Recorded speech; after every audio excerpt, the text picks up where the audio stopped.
जिनके ओजस्वी वचनों से गूंज उठा था विश्व गगन, वही प्रेरणा पूज्य हमारे स्वामी पूज्य विवेकानंद। वही प्रेरणा पूज्य हमारे स्वामी पूज्य विवेकानंद। सर्वप्रथम प्रजासत्ताक दिनाच्या आपल्या सगळ्यांना शुभेच्छा देते. वंदे मातरम.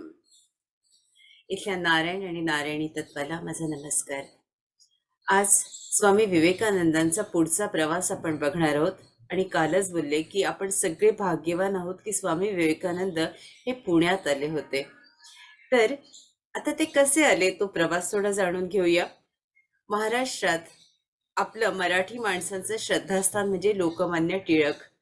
आणि लोकमान्य टिळकांना ते कुठे भेटलेत तर आपलं आधीचं व्हिक्टोरिया म्हणजे CST शिवाजी छत्रपती टर्मिनसला ते आणि विवेकानंद एकाच डब्यात चढले.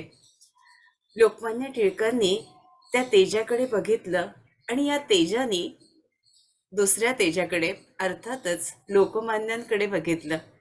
असा उल्लेख केलेला आहे की दोघंही एकाच डब्यात आणि त्यांची ओळख झाली.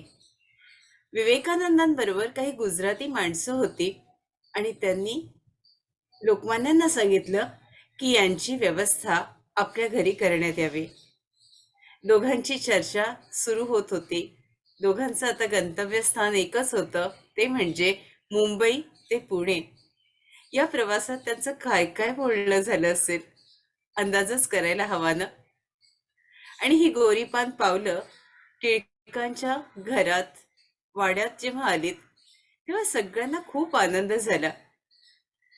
इथे वर्णन केलेलं आहे. मी आपल्याला पुस्तकही दाखवते कारण या पुस्तकावर मागच्या वर्षी मी लिहिलं होतं. लोकमान्य टिळक घरातले आणि जनमानसातले, डॉक्टर उज्ज्वला मेहेंदळे यांचं हे पुस्तक आहे. अतिशय सुंदर पुस्तक आणि एक वेगळ्याच प्रकारचं. म्हणजे टिळकांवर आजवर 400 पुस्तकं प्रसिद्ध झाले असतील, पण हे उज्ज्वलाताईंनी लिहिलेलं पुस्तक काही वेगळं आहे आणि थोडक्यात खूप काही गोष्टी आपल्याला जाणून घेता येतात. कालच मी त्यांच्याशी बोलली होते. लोकमान्यांच्या पत्नीबद्दल म्हणजे सत्यभामाबाईंबद्दल थोडंसं सांगते की त्या येणाऱ्या जाणाऱ्यांचं प्रत्येकाचं खूप आनंदानं अगदी हृदयापासून स्वागत करत. ही माऊली सकाळपासून रात्रीपर्यंत कोण आलंय, काय आलंय, त्यांना काय खाऊ घालायचं, पिऊ घालायचं, या सगळ्या गोष्टी अगदी बारीक त्यांचं लक्ष असायचं. आणि या पुस्तकात ते इतकं सुंदर वर्णन केलंय त्यांच्याबद्दल, आपल्या विषयाला फाटा फुटेल म्हणून विशेष त्यांच्याबद्दल आज न बोलता पुढे एका सेशनमध्ये जरूर मी आपल्याला सांगेन. तर जसं त्यांनी लिहिलंय की लाला लजपत राय, अरविंद घोष, स्वामी विवेकानंद अशी जी मोठी माणसं आली तशीच अनेक जनसामान्य लोकही टिळकांच्या वाड्यात पोचत होते आणि प्रत्येकाला अगदी समाधान मिळत असे तिथून परतताना, असं वर्णन त्याच्यात केलेलं आहे. तर स्वामी विवेकानंद तिथे 8-10 दिवस होते असा उल्लेखही आहे. आणि आता त्यांचं दोघांचं कशावर चर्चा चालायची तर गीतेवर, उपनिषदांवर आणि वेदावर ही चर्चा होत असे. इथे त्यांच्याजवळ काय होतं तर टिळकांनी उल्लेख केला आहे की त्यांच्याकडे 2 वस्त्र होती, एक आसन होतं आणि एक कमंडलू, एवढीच काय त्यांची ती संपत्ती. आणि ते फारसं स्वतःबद्दल बोलत नव्हते, म्हणजे स्वतःची ओळख करून द्यायला तेव्हा पुण्याच्या ज्या वास्तव्यामध्ये ते होते तेव्हा फारसे उत्सुक नव्हते स्वतःबद्दल. पण हिरा बागेत एक डेक्कन क्लब होता आणि तिथे लोकमान्य त्याचे सभासद होते. तर तिथे ते महिन्यातून जात असत, जसा जसा वेळ मिळत असे तसा. तर यावेळेला ते विवेकानंदांना घेऊन गेले आणि तिथे चर्चा सुरू होती. काशीनाथ गोविंद नातू हे एका तत्वज्ञानाच्या विषयावर बोलत होते. त्यांनी आपला विषय इतका सखोलपणे मांडला होता की त्यांनी सगळ्यांनी त्या विषयाला की आम्हाला या गोष्टी सगळ्या पटल्या, तुम्ही जे सांगता ते खरंच खूप बरोबर आहे. पण नंतर विवेकानंदांना विनंती केल्या गेली आणि म्हणून ते उभे राहिले आणि त्यांनी आधी त्यांना त्यांचं कौतुक केलं की तुम्ही जे मुद्दे मांडले ते खरंच खूप चांगले, पण या विषयाची दुसरी बाजू मला मांडावीशी वाटते म्हणून मी बोलतो. आणि ते जे इंग्रजीत बोललेत ते इतकं ओघवतं आणि इतकं सुंदर होतं की त्याचा परिणाम त्या क्लबवर असा पडला, की असं ज्ञान आजवर आम्ही कधीच ऐकलं नव्हतं आणि आता आम्हाला खूप काही तुमच्याकडून ऐकायचं. शेवटी ते पुणेकर ना आणि पुणेकर ज्ञानाची उपासना करणारे आणि ज्यांच्याकडून ज्ञान मिळतं त्यांच्यासाठी आम्हाला आणखीन जाणून घ्यायचंय म्हणून पिच्छा करणारे. पुणेकरांच्या बाबतीत बऱ्याच काही गोष्टी आहे, पण आता स्वामी विवेकानंदांच्या मागे सगळे पुणेकर लागले होते आणि मग त्यांचा मोर्चा वळला तो लोकमान्य टिळकांच्या वाड्यावर. आता दिवस रात्र या गर्दीचा ओघ काही संपतच नव्हता आणि मग एक दिवस त्यांनी टिळकांना सांगितलं, आता मला निघायलाच हवं. आणि सकाळी उठल्या उठल्या त्यांनी काय केलं तर आता या क्षणाला निघतो म्हणून त्यांनी निरोप घेतला आणि त्यांची पावलं आता पुढच्या दिशेनं निघालीत. स्तोत्रम संपूर्णम. तुमचा कोणाचा तरी आवाज येतोय, प्लीज बंद करा.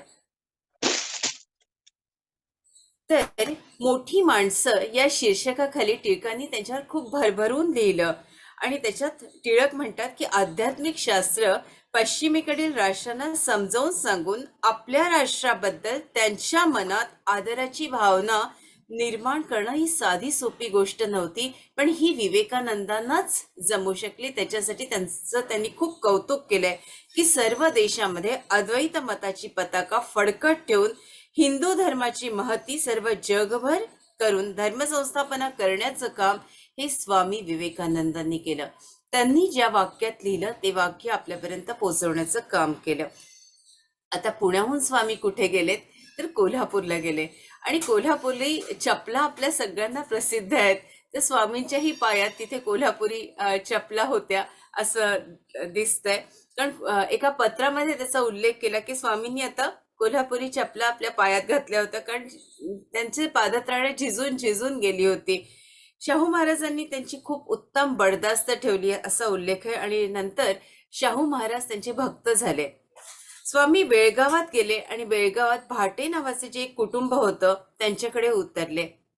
हरिपद मित्रा यांनी हे स्वामींना भेटले आणि त्यांनी त्याच्यावर लिहिलंय की त्यांच्या डायरीत, हरिपद मित्रांच्या डायरीत त्याचं वर्णन आहे की स्वामींच्या जवळ तेव्हा फ्रेंच संगीतावर एक पुस्तक होतं. तर त्यांची बायको आणि ते पुढे त्यांचे शिष्य झाले. आता बेळगावातून स्वामी गेलेत गोमांतकात म्हणजे गोव्यात. आता गोव्यात स्वामींना काय अनुभव आला आणि स्वामी गोव्यात कसे खुललेत तो थोडासा उल्लेख करते. कारण इथे पुण्यात स्वामी खूप चुपचूप होते, म्हणजे विशेष स्वतःबद्दल माहिती द्यायला ते उत्सुक नव्हते. पण आता इथे गोव्यात आल्यानंतर स्वामी एकदमच बदलले होते आणि स्वामी भरभरून पणजी, गोवा, जुनं गोवा, नवीन गोवा आता जे आपण म्हणतो ते सगळं भरभरून बघत होते. त्यांना खूप त्याचं म्हणजे एक आकर्षण होतं. हे चर्च कसे आहेत, आतली बाजू कशी, बाहेरची बाजू कशी, नेमकं या स्थानाला काय महत्व आहे. जो ध्यानी असतो ना त्याला प्रत्येक स्थानाबद्दल एक जाणून घेण्याची इच्छा असते आणि डोळे जरी मिटले तरी त्या स्थानावर चा इतिहास त्यांच्या डोळ्यासमोर येतो. स्वामींची ही अवस्था ही अशीच काहीतरी होती आणि नंतर त्यांनी गोव्यामध्ये प्रत्येक चर्चला जाऊन भेट दिली. याच्यात असं दिलेलं आहे की हरिपद बाबूंनी लिहिलंय की काही मंदिरं आणि पणजी बघितल्यावर त्यांनी सांगितलं की ख्रिस्ती धर्म हा जो आहे तो खूप सुशिक्षित वाटतो, त्या मानानं हिंदू धर्मात अज्ञान आणि अशिक्षितपणा दडलेला होता. म्हणजे जो गोव्यातला हिंदू धर्म होता तो शिक्षणापासून वंचित होता, याची वेदना स्वामीजींना नक्कीच झाली. 19 जानेवारी 1964 रोजी मद्रासहून निघणाऱ्या हिंदू या दैनिकात स्वामींना लॅटिन येत होतं असाही उल्लेख आहे आणि यापूर्वी स्वामींनी कधीच कोणाला सांगितलं नव्हतं की मला लॅटिन भाषा येते. आणि सुब्राय नाईक नावाचे जे गृहस्थ होते, त्या सुब्राय नाईक हे संस्कृतचे पंडित होते, खूप थोर व्यक्तिमत्व.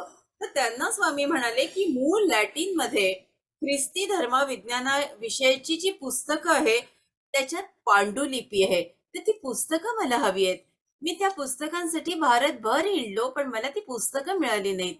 तुमच्या इथे मात्र अमक्या अमक्या ठिकाणी ती पुस्तकं आहेत, तर मला ती उपलब्ध करून द्यावी. तर या सुब्रोत राय यांनी ही सगळी पुस्तकं त्यांना उपलब्ध करून दिली आणि एका बैठकीत त्यांनी ती सगळी आत्मसात केली. इतकी प्रचंड बुद्धिमत्ता त्यांच्याजवळ होती. तर सुब्रायजींचे एक मित्र होते, त्यांचं नाव आहे मिस्टर जे.पी. अल्वारेस. तर हे अल्वारेस जे होते ते ख्रिस्ती धर्माचे अभ्यासक होते आणि यांचा अभ्यास खूप होता, प्रचंड होता. पण ते जेव्हा स्वामींना भेटले तेव्हा ते खरंच त्यांना वाटलं की आपल्याला काहीच माहिती नाही, इतकी स्वामीजींकडे माहिती आहे. आणि पुढे त्यांना जाणवलं की स्वामीजींची जी वाचण्याची पद्धत आहे ती अतिशय जलद, म्हणजे अगदी क्षणात त्याचा आपण जसं स्कॅन करतो ना, म्हणजे जसं झेरॉक्स करतो, एका क्षणात तो झेरॉक्स होतो ना, तसं एका क्षणात स्वामीजी वाचायचे.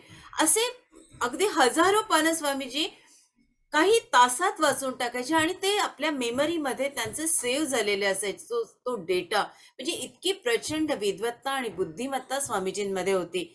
आता जेव्हा स्वामीजी ख्रिस्ती धर्माबद्दल बोलत होते तेव्हा सगळ्या गोव्याला त्यांनी झपाटून टाकलं आणि सगळ्या गोव्यातले जेवढे चर्चमधले पादरी आणि विद्वान लोक होते ते आता सगळे स्वामीजींकडे त्यांना भेटायला येत होते, त्यांच्याशी चर्चा करायला येत होते.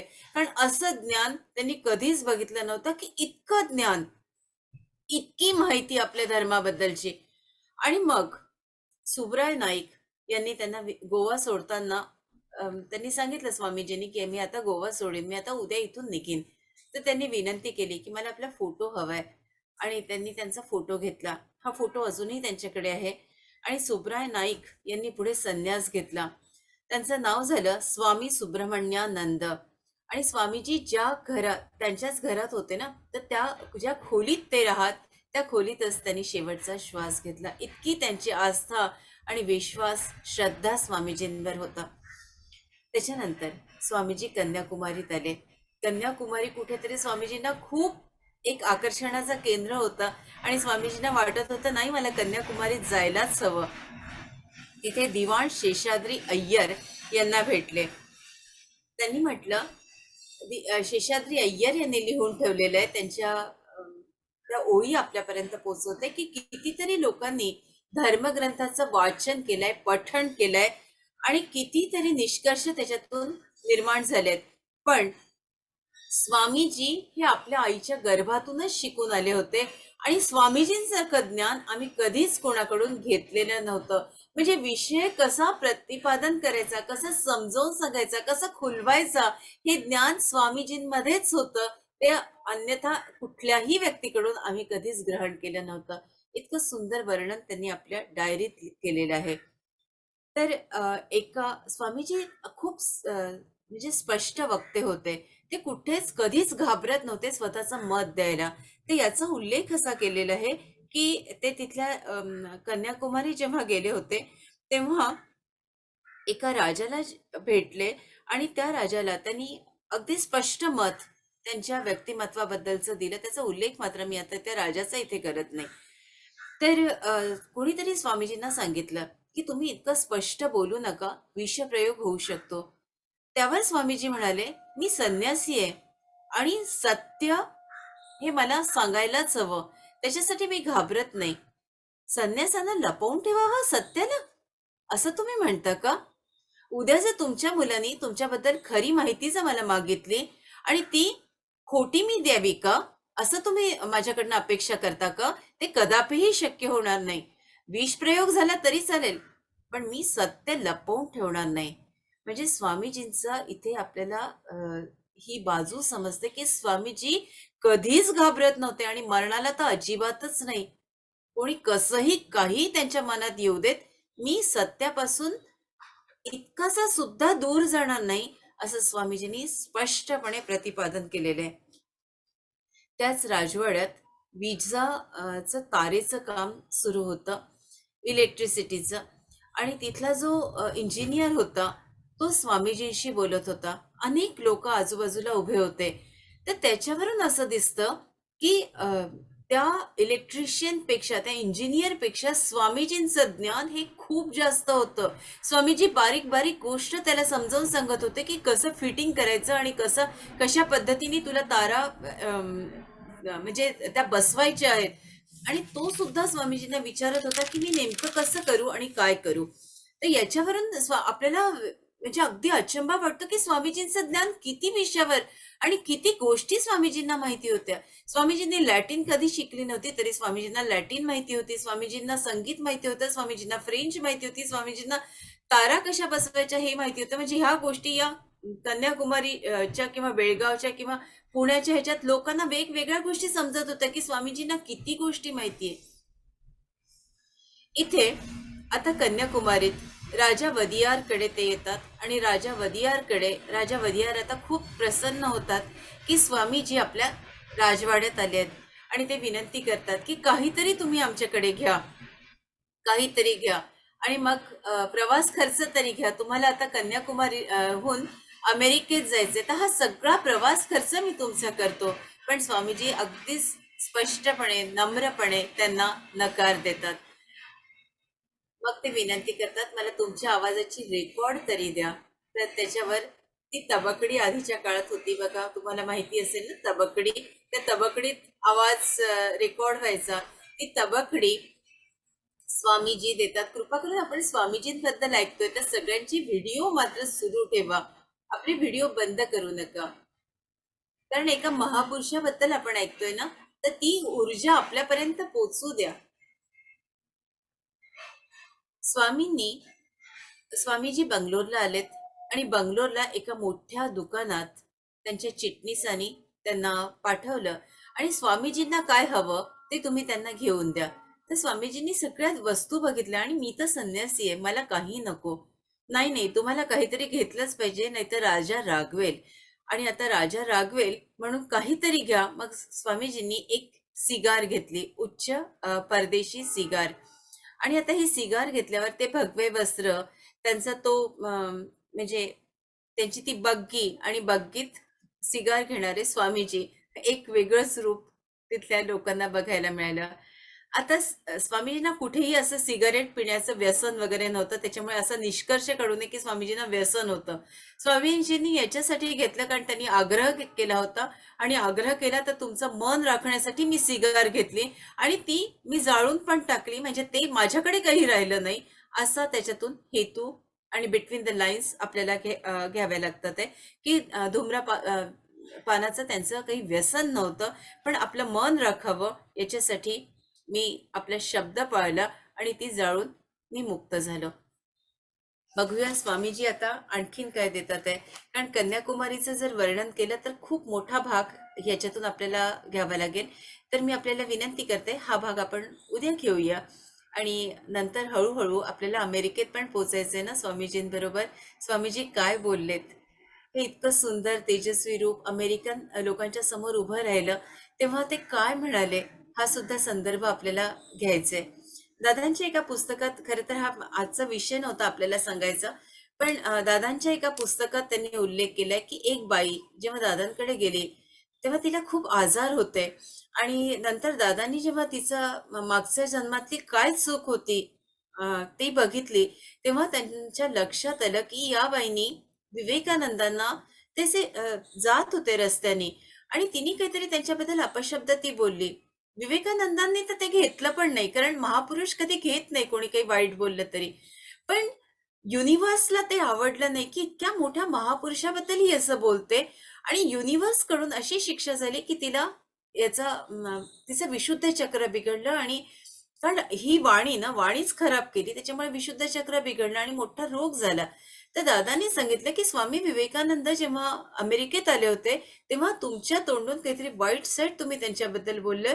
स्वामीजींनी तर तुम्हाला माफ केलं, पण युनिव्हर्सला ते न आवडल्यामुळे त्याची शिक्षा आज तुम्ही भोगता आहात. सहज विषय निघाला म्हणून ही गोष्ट पोचवली. खरं तर हा सांगण्याचा आज हेतूही नव्हता, पण एक कुणाला तरी काहीतरी प्रश्नाचं उत्तर हवं असतं की माझ्याकडून मी समस्या का भोगते किंवा माझ्यावर ही आपत्ती का यावी. तर त्याची बीज आपणच कुठेतरी रुजवलेली असतात, आपल्याचकडून कुठली तरी चूक झाली असते. त्याच्यामुळे बोलताना आपण खूप काळजी घ्यावी असं स्वामीजी म्हणतात आहे की एक एक शब्द बोलताना मी हा बोलू की नको हा विचार करून बोलावा, अन्यथा समोरच्या माणसाचं हृदय दुखवलं जातं. स्वामीजींचं सांगणं असेल म्हणून माझ्या तोंडून हे आज त्यांनी बदवून घेतलं. मला वाटतं आपल्यापर्यंत ही गोष्ट पोचलेली आहे. मी आपल्या सगळ्यांना विनंती करते, आपले सुंदर डोळे हळूवारपणे मिटून घ्यावे. आपण पूर्णपणे स्वामीजींच्या चेतनेशी, त्यांच्या ऊर्जेशी जोडले गेले आहात. एक घोट पाणी प्यावं. एकदम शांत व्हा मास्टर्स. एकदम शांत. माझा आवाज आपल्याला स्पष्टपणे ऐकू येतोय ना? Thank you very much.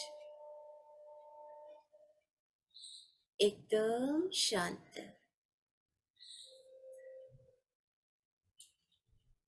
एक श्वास आत,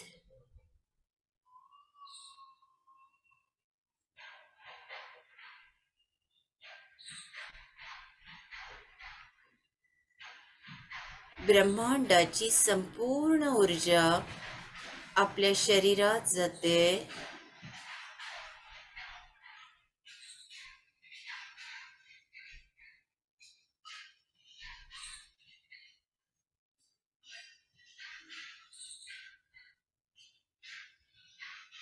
हा पांढरा, सोनेरी, हिरवा अशा रंगाचा प्रकाश आहे.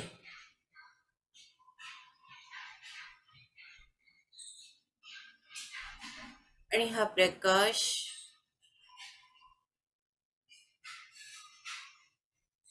आपल्या ब्रह्मरंध्रातून संपूर्ण शरीरभर पसरलेला आहे.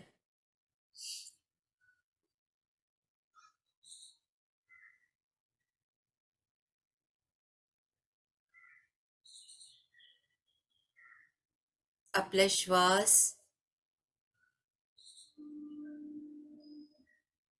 आपल्या मणिपूर म्हणजे बेंबीपर्यंत आपल्याला घ्यायचंय मास्टर्स.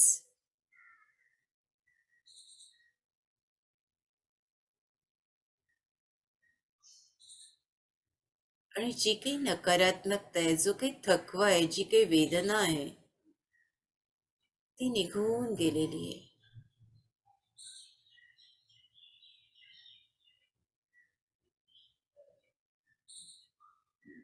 श्वास बाहेर.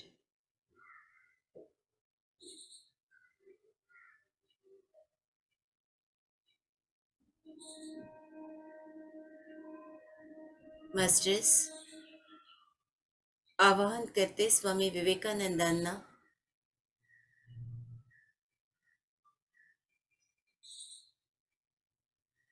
आणि लोकमान्य टिळकांना.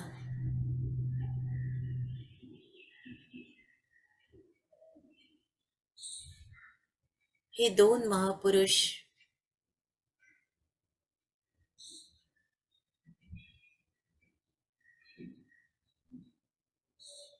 मातोश्रीच्या ध्यान मंदिरात आलेले आहेत.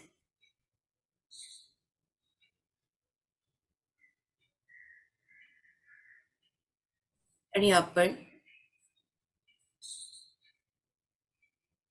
एका वर्तुळाकार सर्कल मध्ये बसलेलो आहोत.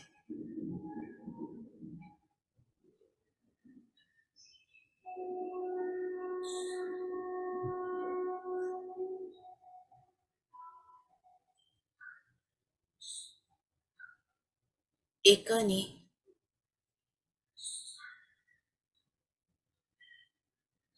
भगवद्गीतेचं ज्ञान,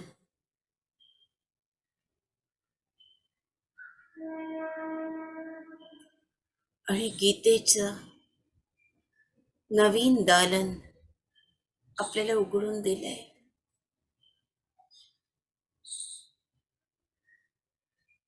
तर दुसऱ्याने हिंदू धर्माची नवी ओळख करून दिली आहे.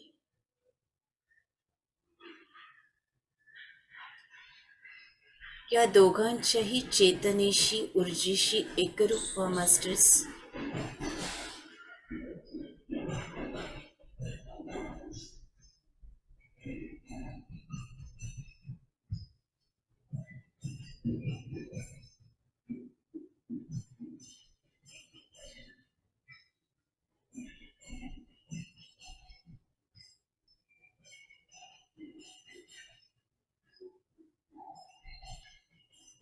हे दोघंही महापुरुष आहेत.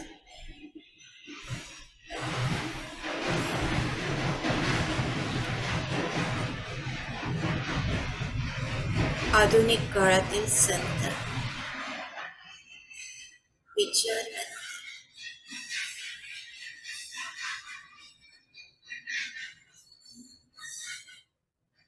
त्यांच्या हृदयातील प्रकाश हा आपल्या अनाहत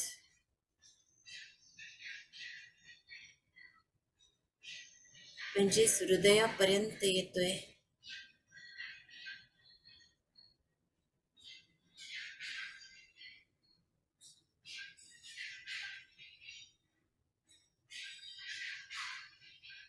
आणि ही प्रकाशाची किरणं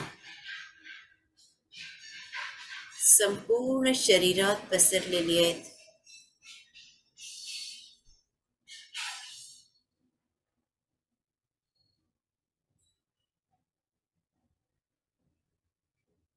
अगदी आपल्या डाव्या आणि उजव्या मेंदूवर आधी कॉन्सन्ट्रेट करा मास्टर्स. ही ऊर्जा प्रचंड आहे.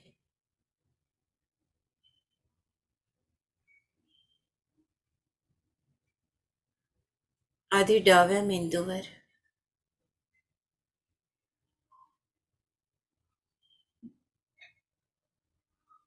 तुम्हाला जाणवेल की एक प्रोसेस होते.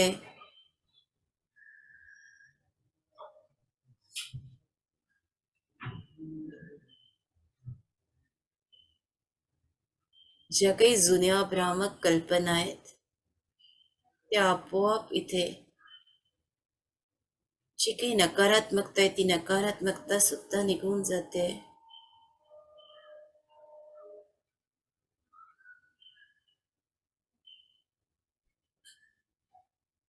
डाव्या मेंदूला व्हायब्रेशन जाणवतात आहे.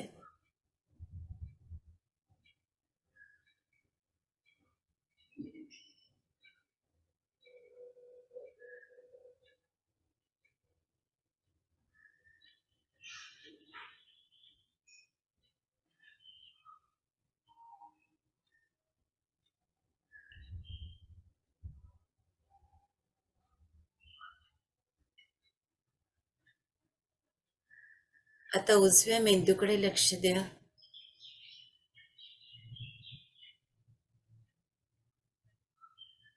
इथेही काही विचारांची जळमट आहेत. जुनाट प्रथा, विचार, रूढी, परंपरा, हेवे दावे, मत्सर, राग, लोभ, काही जुन्या अशा आठवणी त्या सगळ्या स्वच्छ होतात आहेत.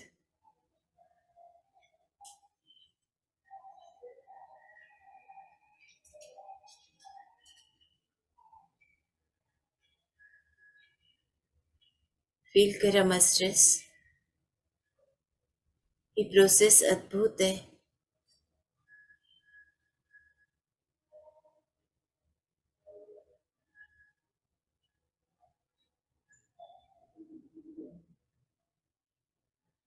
या दोन महापुरुषांचा आशीर्वाद पूर्ण सहस्रारावर आपल्याला मिळतोय.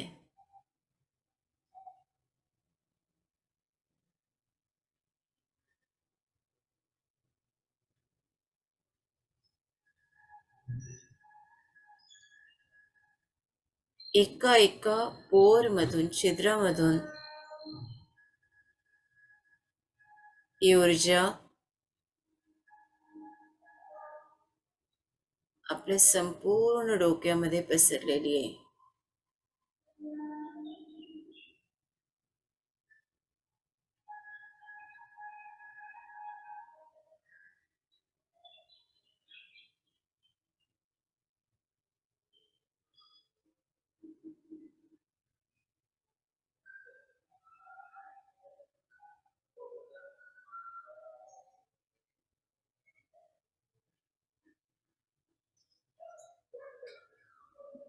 अगदी गोलाकार व्हायब्रेशन्स आपल्याला जाणवतात.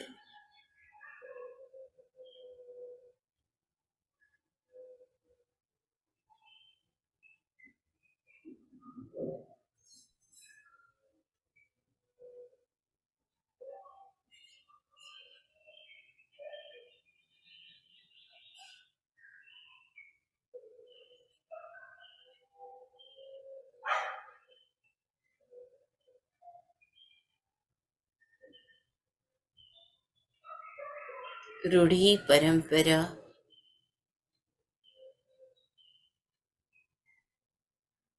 या सगळ्या गोष्टी या क्षणी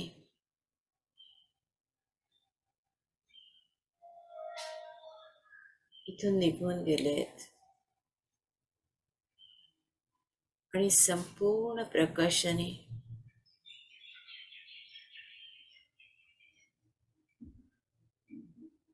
आपल्या लेफ्ट अँड राईट ब्रेन उजळून गेलेला आहे. अनेक नवीन गोष्टी इन्स्टॉल होतात ते मस्टर्स. Just feel it in your brain.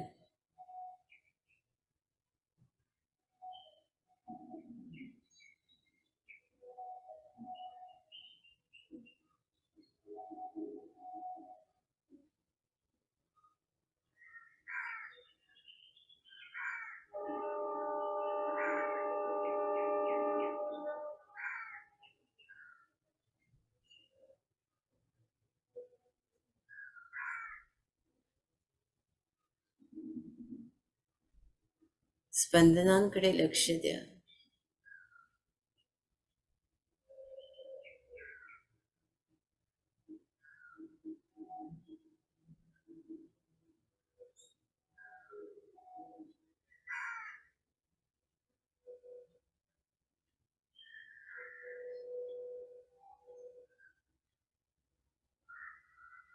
आणि आता संपूर्ण लक्ष आपल्या हृदयामध्ये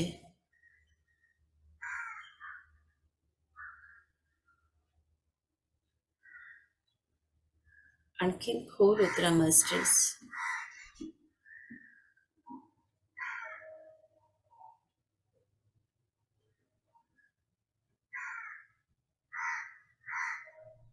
खोल उतरा.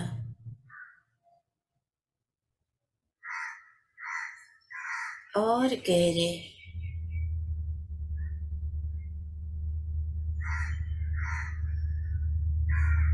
और गहरे चलते चलो मास्टर्स.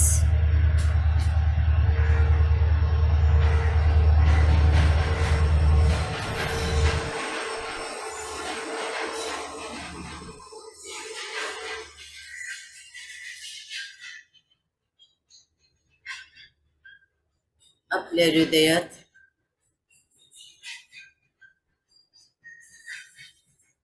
आत आत जायचे.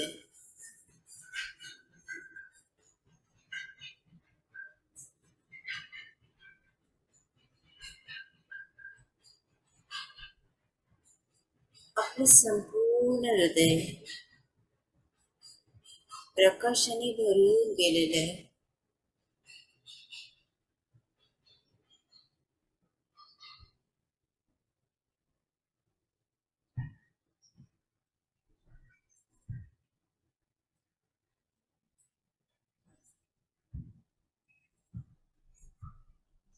मनातील सगळी भीती, काळजी, दुःख, राग, द्वेष, मत्सर सगळं निघून गेलेलं आहे.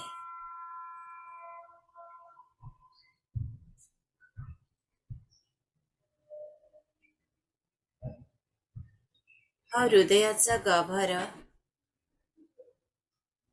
उजळून गेलेला आहे.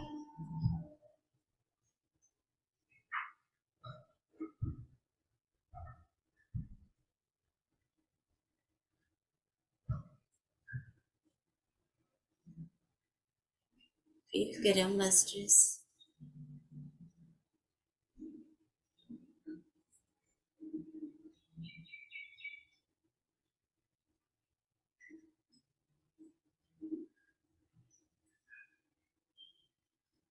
अजून शांत व्हा.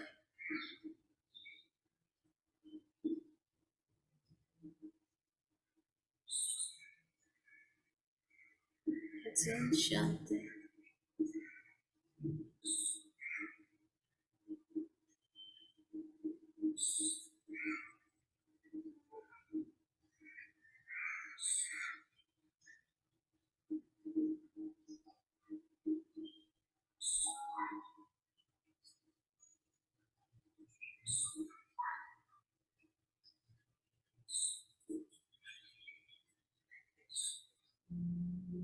एकदम शांत.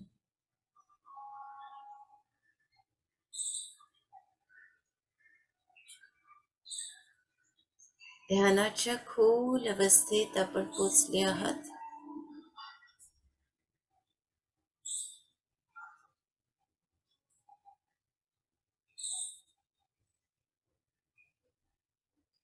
राम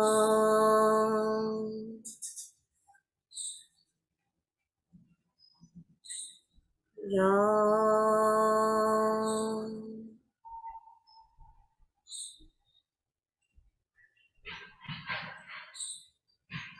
राम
राम राम राम राम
मास्टर्स,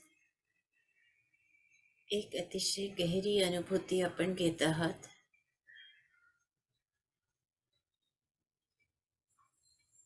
ही ऊर्जा संपूर्णपणे आपल्या शरीरात स्थिर होऊ देत. फील करा मास्टर्स.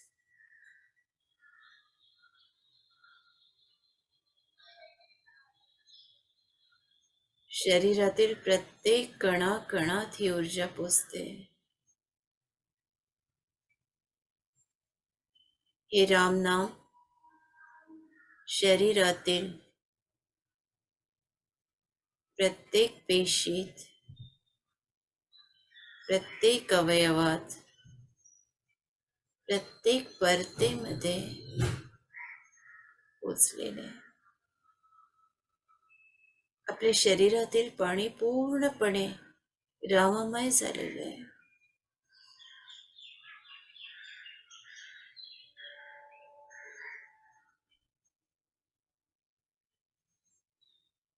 ही चेतना महसूस करा.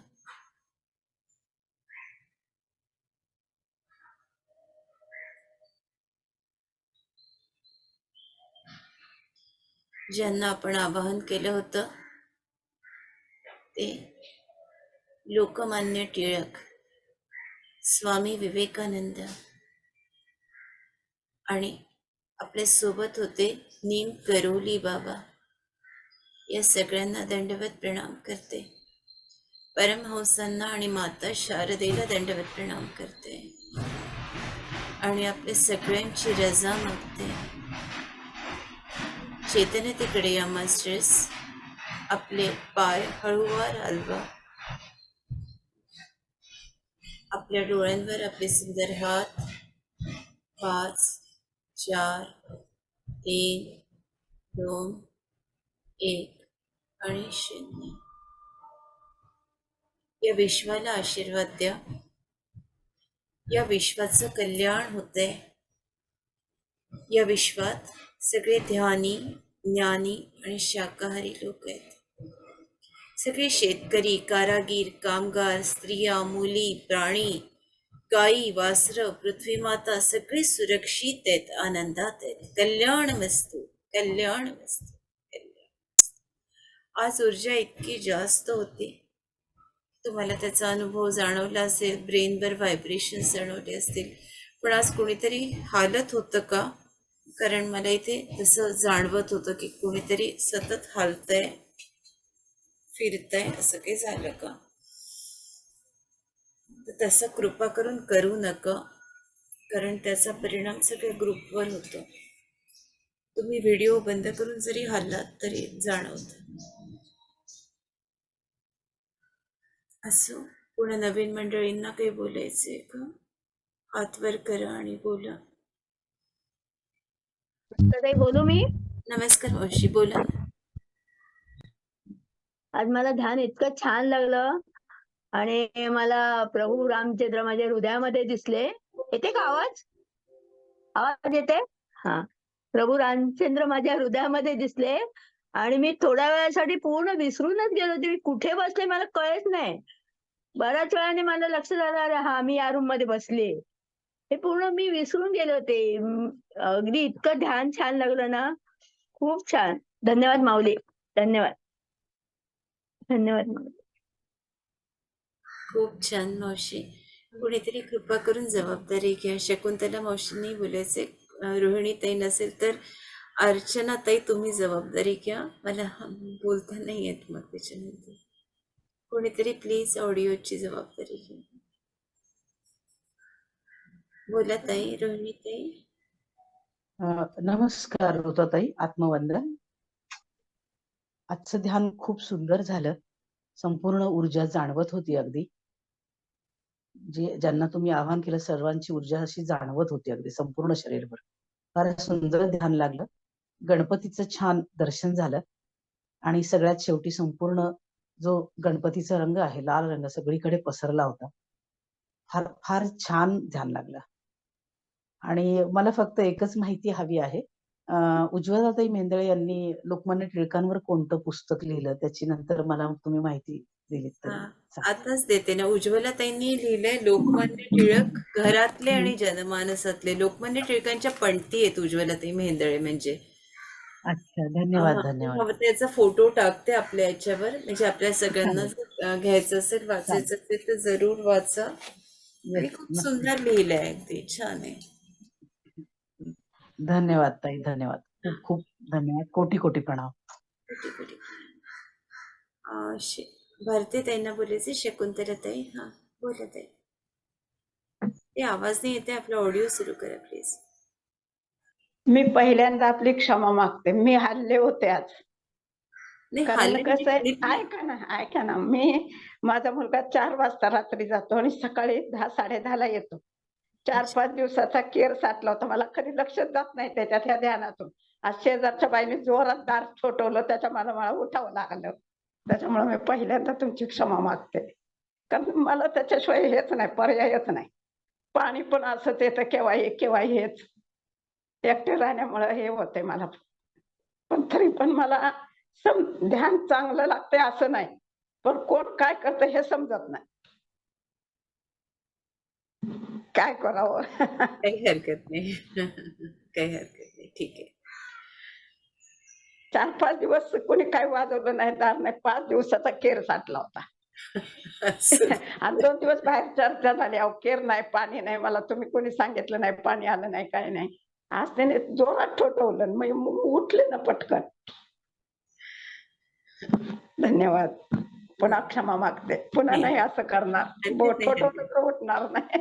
हरकत नाही. धन्यवाद. आज 1-2 जण उठले होते असं मला जाणवलं. दोघं तिघं तरी उठले होते, म्हणजे तुम्हीच नाही. अजूनही बरीच अशी ऊर्जा हालत होती म्हणून लक्षात आलं. नाही पण ते मला माझी सवय, आपलं चुकलं की आपण पहिले सांगायचं काय हो. धन्यवाद. कुणाला बोलायचंय का? मी वैशाली बोलायचंय का बेटा?